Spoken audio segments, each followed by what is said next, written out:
Malcolm Lemons. Jay. Ruby. Ryan Ennis. Darren. I'm Angelotti. Mark. I'm Big Dave. Jeremy. Nick Herman from Paul. Apparently Byron baked cookies. Matthew Spice. Chris. Max.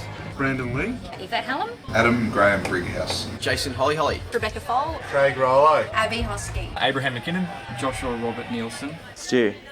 Fernando Garrido. Mick Weston. Ben Antecchi. Lawrence David. Scott Jenkins, otherwise known as Scotty J. Munn. John. Adam. Is Mike Ingham. Gary Knight. Adrian Kryes.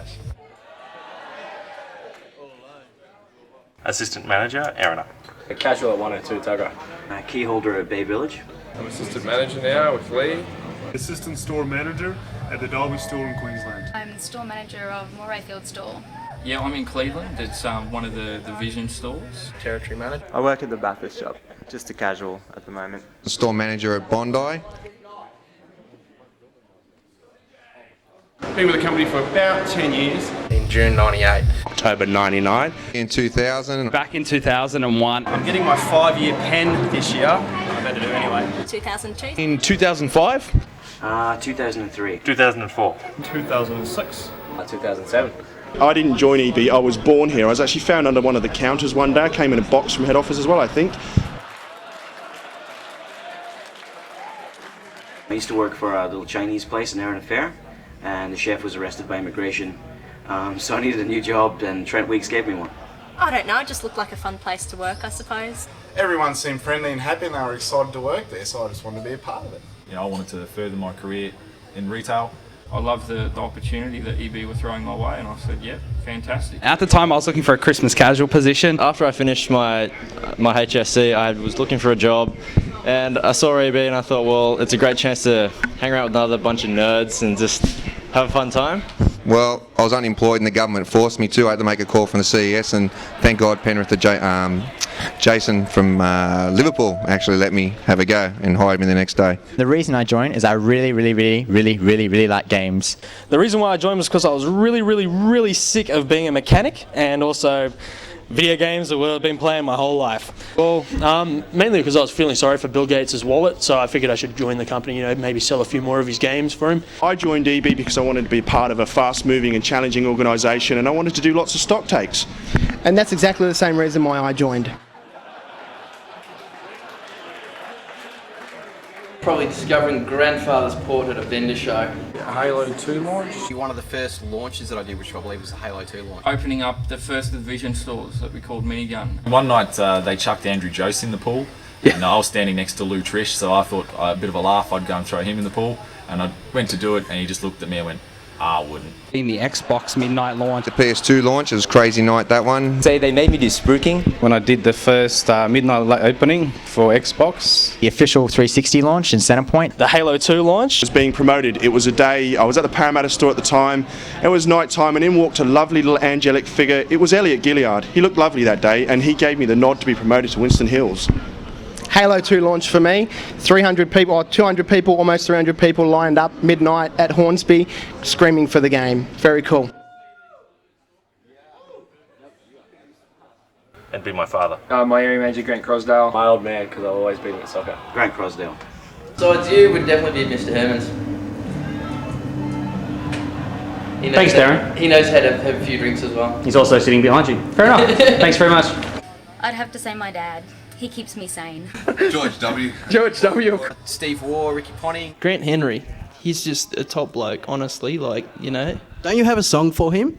Yes, I have 2 songs. Take one, go. There's a Hole in My Bucket, Grant Henry.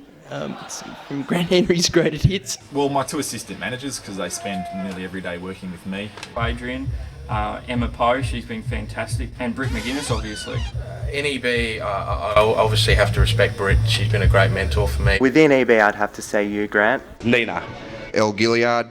My staff are putting up with all my crap. I don't know how they do it, but they're just good staff. Anyone who can tolerate our in-store DVDs, that just drives me insane. There's many people, but right here, right now, where I'm standing, I have to admire my area manager because he has the most awesome pants on ever. My granddad would be proud. Check these puppies out. That's crazy. That is crazy, and he also paid $200 too, which is insane. When the World Cup was on in Germany, sitting down on the lounge very, very tired in the early hours of the morning watching the games, sitting next to Steve while he was swearing at the screen when England wasn't winning. That was quite funny indeed and a lot of fun, so I have to go with that. Never been to a vendor show. It was just, the whole thing was just great. Walking across that wonky bridge. Free 360, free DS. My favourite moment was when we first got to play the Wii. Witnessing Darren Bowles actually walking through the corridors at night with toilet paper wrapped around his leg, blind drunk, and discovered by vendors and buyers standing up asleep. My first back in June 2003. The whole experience was completely new. And I met my wife at the EB vendor show a couple of years ago. Winding up on a park bench, that was interesting. That has to be the night I wandered out of a certain establishment, a little bit drunk, it's safe to say. On the way back, I needed a rest. A forced rest, my body decided to sit down. Next thing I know, I get a tap on the shoulder from a delightful fellow. Mike, before you continue, what's the first rule of the vendor show? What's... Don't talk about the vendor show. Put it this way, I got a free lift back.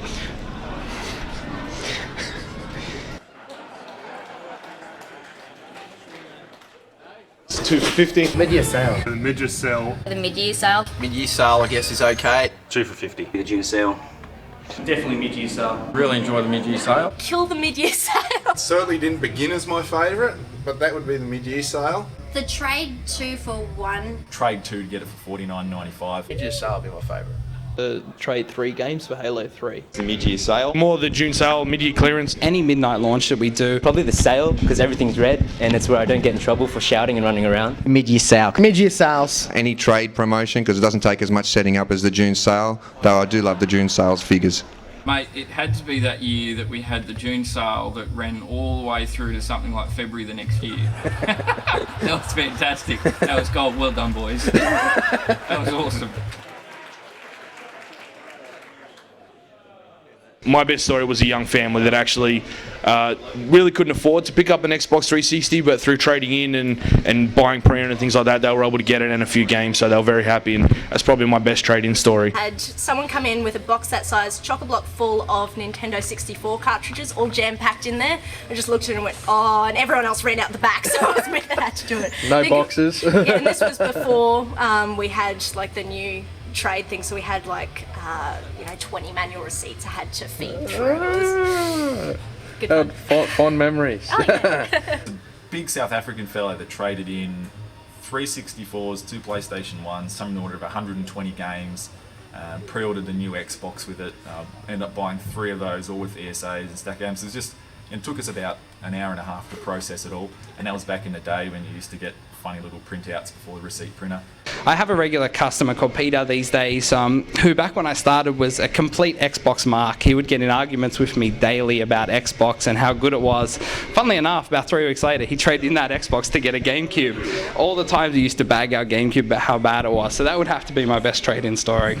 PS2 launch, PS1 back in the old days when we didn't have the fandangled trade-in system in the computer. We had to look up the SKUs. The guy traded over 100 PSX games and 2 PSXs, and it took me about an hour and a half at Penrith to do that. So, yeah, that was my best trade-in story. I swear this 4-year-old kid came in, and he's like, can I trade this in, please? And he gives me 2 halves of a disc snapped in half. And I was like, oh mate, I really want to, because he just gave me the puppy dog's eyes and I just want him to buy a game. You know, those kids that look at the window and they're like, just waiting for someone to buy it for them. It was like that. I was talking to a regular customer. This guy, I could never convince him to trade in. And one day he came in with 3 consoles and about 120 games, and he ended up picking up a PS2, a Xbox 360 and a Wii. Of our regular customers, he came in, he traded in his 360 for PS3, and then 6 weeks later he traded his PS3 back in for a Forza pack. Would have to be when I was working at the Broadway store. Customer trading about 60 games, and I won the promotion to get a G15 keyboard. That was awesome. Would definitely have to be the 2 weeks I worked at Bondi when I first started with the company. I had a kid come in with an N64 and over 100 games for it.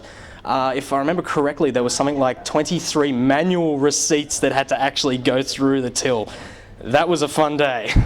Probably for the Wii, I had a woman almost crying because she came in with a whole bunch of games, got it for free. Absolutely amazing. I think she was crying, Gary, because your flies were undone. I remember it well. No. Oh, okay. No. That must be something else. It's the great trade deals we do at Blacktown. Oh, they make us all cry. Probably the time that I got a game traded in with an earthworm in it. Don't know if any of you have ever been to Bay Village, but it's a classy place. This guy came in, an older gentleman, and he came in pushing his shopping trolley, and he had a few different bits and pieces and asked if we trade stuff and if we give cash for different things. I said, yeah, we can do that, you know, what have you got? And he had everything from a PlayStation 2 console, a PlayStation 1 console, a few memory cards, a PlayStation 1 controller, a cassette tape of the Goon Show. I actually didn't take that one. I said, no, we can't do anything with that. But yeah, that was kind of cute.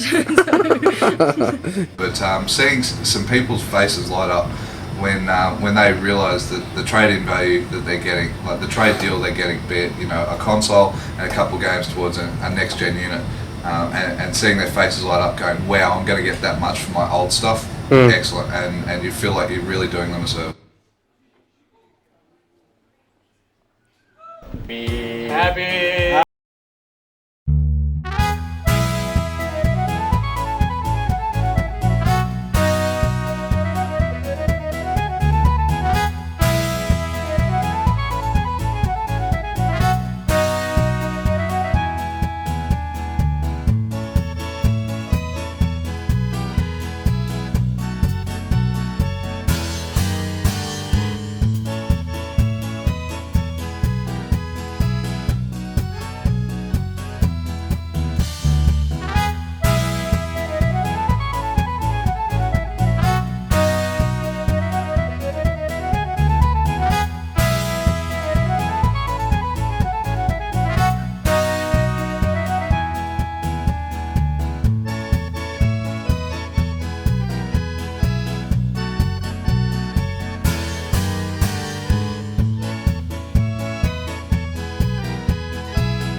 Happy birthday, Ebenezer!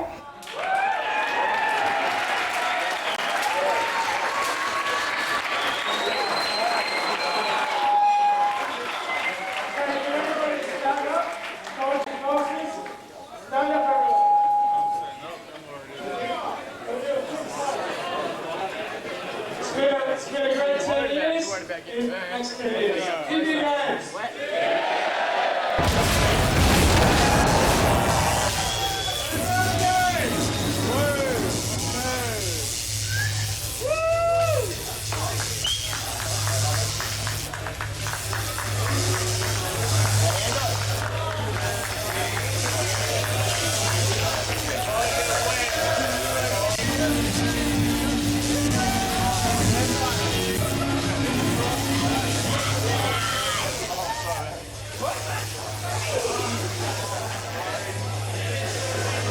Okay guys, a big round of applause please to Trent Weeks. This is all his work.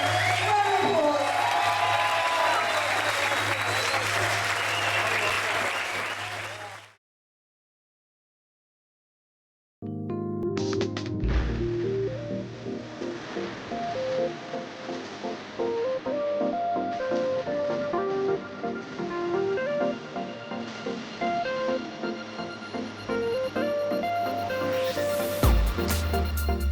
Good morning, Nick. Well, it's certainly a lovely day again today here at the Gold Coast. We've been enjoying bringing you the show all week from one of the most beautiful places in Australia. Today, it's our final broadcast from here at the Gold Coast, wrapping up what's been a fantastic week here for the Indie Carnival. So, Deb, what do we have in store for everyone today? Well, Stocky, today in an exclusive interview, we have a chat with Dan DiMatteo, Vice Chairman and Chief Operating Officer of gaming global retail giant GameStop. And of course, we'll be crossing live to Trent, Hollywood with all the latest from the box office. There's certainly a huge buzz around Tinseltown as we approach this festive season. There sure is, there sure is. And our gadget guy, Tim the Toolman, will be in with his top 5 video games for Christmas. I'm really looking forward to that. It might give me some ideas for my son, Jake. I thought you were getting Jake a bike this year. Well, my wife and I were going to get him a bike, but he's been coming home from school and all his mates have got those Game Boy DS thingies and he's asked Santa for one of those. Well, maybe our final guest today can sort you out. We have Egan Steele dropping in to the studio from our expert retailer, EB Games. All right, excellent. Look forward to that. Well, we're certainly packing a lot in this morning, Deb, so why don't we welcome our first guest, Vice Chairman and Chief Operating Officer of GameStop, Dan DiMatteo.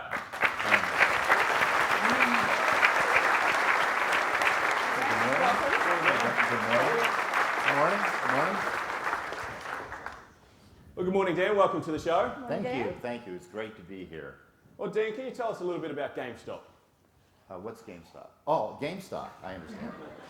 Well, GameStop, as you all know, is the largest video game retailer in the world. We just surpassed 5,000 stores. Wow. 2 weeks ago, as a matter of fact, and we're in 16 countries and still looking at other opportunities for expansion in other countries. So we're opening between 500 and 600 stores every year. 600 stores. How do you do This year, I think we will do 590 stores. We're on track. As a matter of fact, here you were planning on doing only 35, and now you're doing 60 stores. So you were a big part of that contribution. So you look at it that way, you're over 10% That's of pretty the impressive, stores isn't it? here, right here in Australia, New Zealand. So anyhow, it's a very exciting time to be in the business. We're expecting that this next generation will provide sales higher than any generation before. So it's a great time to keep on expanding, keep the opportunity going, and we're the largest in the world. So it's a fun time to be in the video game business. Having been in it for 21 years, I can't imagine a more exciting time. It definitely does. Well, we heard that GameStop and EB Games actually merged in 2005, and it's been a huge success, as you've just demonstrated there. So how's it been from your point of view? Well, it has been a huge success, and part of it is because we got the synergies of putting the two companies together in the United States in record time. As a matter of fact, when we first merged the companies, we told Wall Street we would get about $50 million in synergies, and we got about $100 million in synergies. And we got it sooner than what we had told them we would get it. So most analysts say it was the best retail integration that they had ever seen. And the good part about it internationally is, GameStop had very little international operations. It was mostly electronic boutique, and so there was nothing to integrate. Am I doing something funny? No. There's a news ticker. Go. I know. Yeah. Right. So how do you see the next few years panning out for GameStop, Dan? Well, as I said a minute ago, I think we got record growth in the industry. So GameStop will continue to grow in all the countries that we're in. And again, look at other opportunities in other countries. So excellent. So obviously GameStop and EB Games are the benchmark in the gaming industry and also in retailing. What do you think sets you guys apart from the rest? Oh, I think it's what sets us apart is we are the video game specialists. What do we stand for? No matter where you are in the world, EB Games or GameStop, you stand for the largest assortment, convenient locations, customer service, and value orientation. Value orientation because of our buy, sell, trade program. We give consumers credit for the games they're no longer playing, and then we have great low-price games for the budget consumer who can't afford new games. So I think whether you're in the United States, United Kingdom, Australia, New Zealand, I think the formula works around the world, and customers have embraced the formula, and that's what allows you to expand. You can't expand unless the customers embrace you and what you are, and that is our secret. And if you look at it compared to the alternative places to shop, there's nowhere that you can get the service, the assortment, the help, and the value like you do in one of our stores. And I might add, I didn't say this before, Australia has really set the standard for international operations. Your profitability per store is #1 outside of the United States. As a matter of fact, it's slightly higher even in the United States. But when I go to Europe and talk to the people in Italy and Germany and Scandinavia, they all want to be like EB Games Australia. That's what they want to be. They want to have the success that you've had here. So you guys have set the standard here in Australia. It's definitely something to be proud of, yeah. Excellent. Right. I think here's a question the whole audience wants an answer to, Dan. Who do you think is going to be the big winner this Christmas? Sony, Nintendo, or Microsoft? Well, I think they're all going to be winners in their own rights. I think, first of all, I've never seen a time when we have products for such a wide breadth of consumers. You know, historically, everybody seemed to compete and try and for the same customer. But right now, what I see is, like you probably do, Sony and Microsoft are targeting the avid, the hardcore more so, okay? Nintendo has really broadened the audience with the Nintendo DS and the Wii. I mean, now we have people coming into our stores in the US, and I'm sure you do, you've never seen before. Oh, I'm one of those. I'm a Nintendo Wii, yep. The gamers. That's it, yeah. So I think that's great. You still have the PS2 for the value-oriented consumer who can't afford, Yep. a new highly priced system. And the games and the used game business really plays well into that PS2 budget consumer. So I think we got stuff for all people this Christmas, whether you're casual gamer, hardcore gamer, avid gamer. There's a great product line. Now, having said that, I will expect shortages. I mean, like always, if you've been in this business, you know you'll have shortages. Nintendo handhelds at Christmas time, nothing sells faster than a Nintendo handheld. Oh, and I forgot the PSP. This is the first time, really, we've had two viable handheld platforms targeting two different audiences, too. So it's an exciting time just because we got a breadth of products for a lot of people. We want to see all of them succeed. We want to see Microsoft succeed. We want to see Sony succeed. And we know Nintendo is succeeding. But I think competition is good for us. Having three vendors competing out there for the consumers, I think is a very healthy thing for the specialist industry. Well, Dan, it certainly sounds like your company's in great shape for this Christmas. Thanks for your time this morning. Okay. But before you go, we've got a couple of gifts for you, actually. On behalf of the Sunshine crew and everyone here today, we've got some Paul Wachtel business card holder and kiwi flavoured fudge, kiwi fruit flavoured fudge to take home. And we couldn't let you go home from Australia without a hand-painted boomerang, mate. Oh my God, Thanks very much for your Thank time. you. Right. Wish you all the best for the future.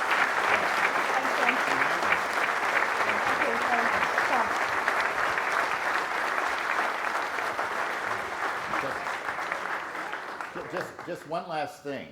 This morning with my muffins that I got and the rolls sent to my room, I had this stuff called Vegemite. What is Vegemite?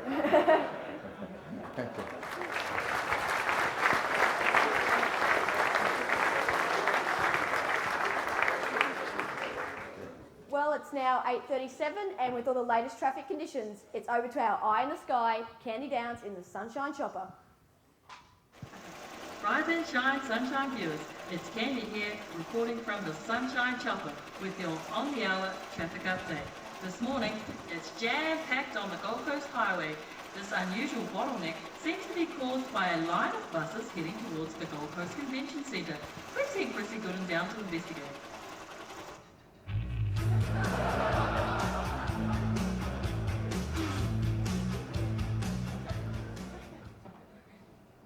Yes, I'm standing outside the Gold Coast Convention Centre where I've come across the buses in question.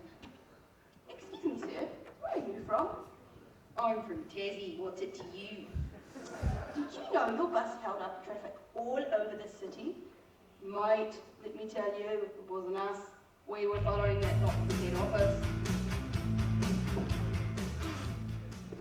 Excuse me. What is this about the bloody Olympics? So we lost one. How long?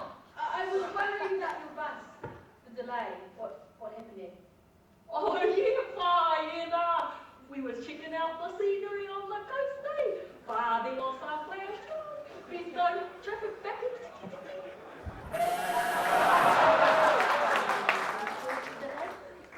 Oh yeah, what did I say? Us Kiwi fellas. Oh sorry, fellas. Okay, thanks for that, Chrissy. Well, it looks like it was those Kiwis getting in a bit of sightseeing, holding up all the traffic today. Back to you guys. Thanks for the update, Candy. It looks like traffic's just a mess out there this morning. Well, we'll be back on the other side of this break with what's hot on the silver screen when we catch up with Trent Hollywood. And our resident gadget guy, Tim the Toolman, is going to give us a sneak peek of the top 5 Christmas products this season.